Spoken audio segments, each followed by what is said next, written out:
ఈ Janasena wooden memento కోసం ఇప్పుడే ఈ వాట్సాప్ నంబర్ కి కాంటాక్ట్ చేయండి.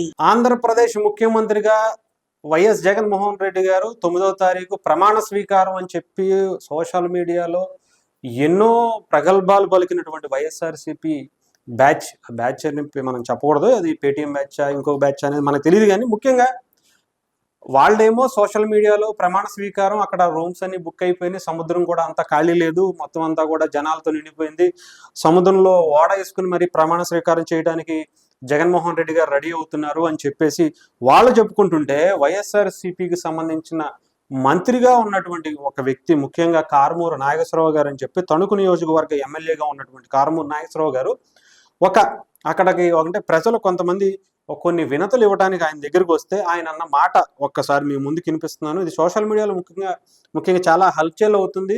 వైఎస్ఆర్సీపీ మంత్రిగా ఉన్నటువంటి, వైఎస్ఆర్సీపీ ఎమ్మెల్యే మంత్రిగా ఇప్పుడు స్థానికంగా చాలా బలంగా ఉన్నటువంటి ఈయన చాలా క్లియర్గా డిసైడ్ అయిపోయినట్టున్నారు. చంద్రబాబు గారు సీఎం అవుతారు, ఆయనతో చేపించుకోండి, మీకు ఏమైనా పనులు ఉంటాయని చెప్పి. ఒకసారి వినండి.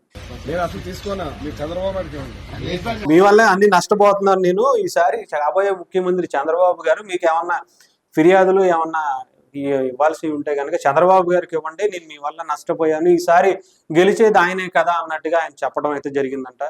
ఏదేమైనా అంటే ఒక్కసారిగా పరిస్థితులు అన్నీ కూడా తారుమారైపోతున్నాయి వైఎస్ఆర్సీపీకి సంబంధించి. ముఖ్యంగా వైఎస్ఆర్ పార్టీకి సంబంధించి మొన్నటి వరకు ప్రమాణ స్వీకారం చేసేది మేమే, లేదంటే ఇంకొకటనో చాలా చెప్పుకుంటూ వచ్చారు. కానీ ఇప్పుడు ఒక్కొక్కటిగా అన్నీ అంటే మొన్నటిదాకా నిద్రమత్తు వదిలినట్లేదు. మెల్లగా కొన్ని సర్వేల దగ్గరికి రావడం, ఎలక్షన్ రిజల్ట్ దగ్గరికి రావడం, కొన్ని సర్వేలు చూస్తుంటే మబ్బు విడిపోయినట్టుగా కనిపించింది వైఎస్ఆర్సీపీ నాయకులకి.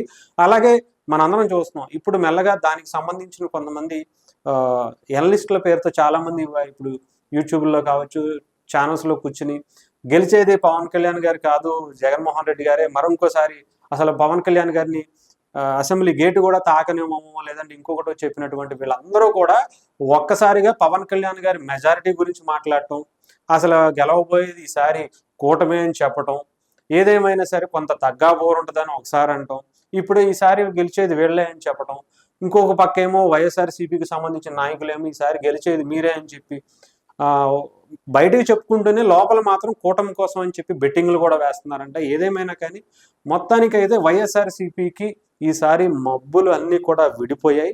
చాలా క్లియర్గా వీళ్ళ గురించి అయితే ప్రజలకి అర్థమవుతుంది. ఈసారి ఓడిపోయిపోయేది వాళ్ళే అని చెప్పి వాళ్ళు కూడా తేరుకున్నారు. ఇప్పుడు బయట ప్రపంచంలో ఈసారి మనం కూడా బ్రతకాలి కాబట్టి కొంత తేరుకుని ప్రజల్లో కలిసిపోయే ప్రయత్నం అయితే చేస్తున్నారు. ఓడిపోతున్నాం అని చెప్పుకుంటే కనీసం సింపతి అన్న వస్తుందనే ప్రయత్నం అయితే చేస్తున్నట్టుగా కనిపిస్తుంది.